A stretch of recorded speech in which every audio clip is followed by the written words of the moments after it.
د کابل ښار په یوه څنډه کې د هغه نانوایي دی چې میاشت وړاندې ورباندې ډېر بیروبار و، خو اوس خالي دی.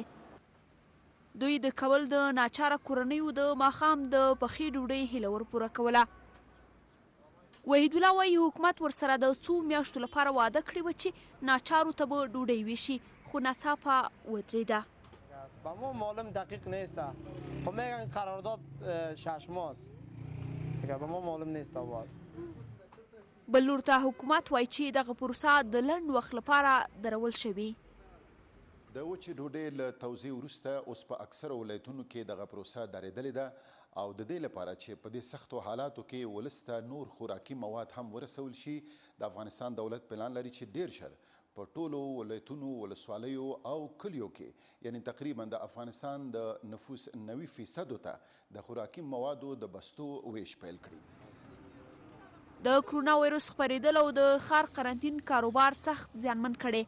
د کابل په یوه بله څنډه کې بیا دغه هغه کارګران دي چې ټوله ورځ په دې هیله تېروي چې که څوک راشي او له ځان سره یې کار کولو ته یوسي. دوی وایي 3 میاشتو راهیسې د کرونا او قرنطین له امله د 100 افغانیو کار هم نه دی کړی.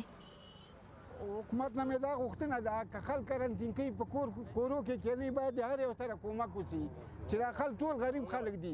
دا د غریبۍ نه د سره مرته ناست دي، راغلي دلته ناست دي، د ښې ورځې نه ناست نه دي. دغسې دروازه په دروازه ولیکه او نوم یې ولیکه ورته یې ورکړه، هغه ځای کې ګذر د وکیل دغه ته یې ورکړه، هغه چاته نه رسېږي، هغه زورواکي دي. دغه نفر ورسره دي که خبره دې وکړه هملته دې ووایي. د کابل ښار دغه کارګران په داسې حال کې له خپل کاروبار او د حکومت له مرستو سر ټکوي چې حکومت په لنډو ورځو کې د نویو مرستو د لړۍ پیلېدو خبره ورکوي.